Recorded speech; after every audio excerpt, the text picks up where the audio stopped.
In 12th century Córdoba, a city of murmuring fountains and cool, deep houses, the scholar Ibn Rushd, known to the West as Averros, lived in a world as delicate and complex as a precision instrument.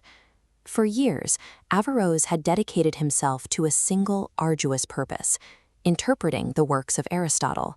He viewed the Greek philosopher as a fountainhead of all knowledge, a man whose thoughts remained vital despite being separated from him by 14 centuries.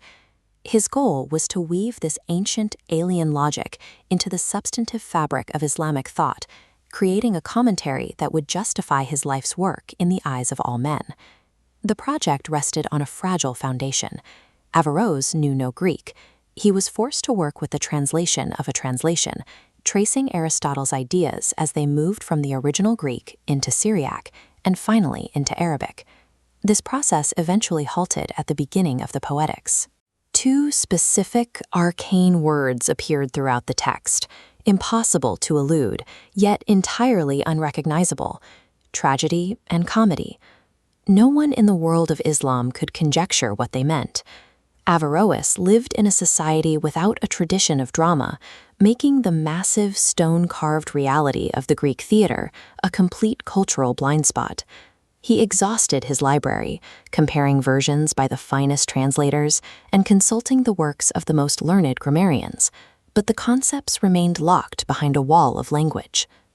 Averroes set aside his manuscript and walked to his balcony, seeking a studious distraction from the stagnant air of the siesta. Below him, in a narrow earthen patio, half-naked children were playing in the heat. One boy stood on the shoulders of another, his eyes tightly closed as he chanted the call to prayer. The boy beneath him stood frozen, playing the part of the minaret, while a third knelt in the dust, representing a crowd of faithful worshippers. They were acting out a story, assuming roles and transforming the patio into a stage. Averroes heard them dispute the parts in their local dialect, then turned back to his library to consult the Kitabul Ain, still searching for a philological definition of the theater. That evening, during a gathering of scholars, a traveler named Abul Qasim related his journey to the distant empire of Sin. He described a house of painted wood in Canton, where people wearing crimson masks performed a story instead of telling it.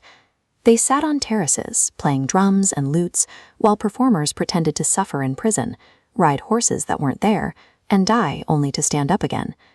The listeners found the description absurd. One guest observed that 20 people were unnecessary for such a task. A single speaker could tell any story, no matter how complicated, more efficiently than a crowd of masked actors. Averroes eventually returned to his library and picked up his pen. With firm calligraphy, he added a new line to his manuscript. Aristotle gives the name of tragedy to poems of praise, and comedy to satires and anathemas. He had successfully boxed two alien concepts into the familiar categories of his own world, and in doing so, he had ensured their true meaning remained invisible. At this point, the historical narrative dissolves. The house in Córdoba, the manuscript, and the fountain in the courtyard all vanish, leaving only the man who imagined them. The author, Jorge Luis Borges, realized that the story he was writing was a mirror of his own predicament. He had attempted to imagine the internal life of a 12th century philosopher, using nothing but a few fragmented scholarly sources. He saw that his effort to reconstruct Averroes was no less absurd than Averroes's effort to reconstruct the Greek theater.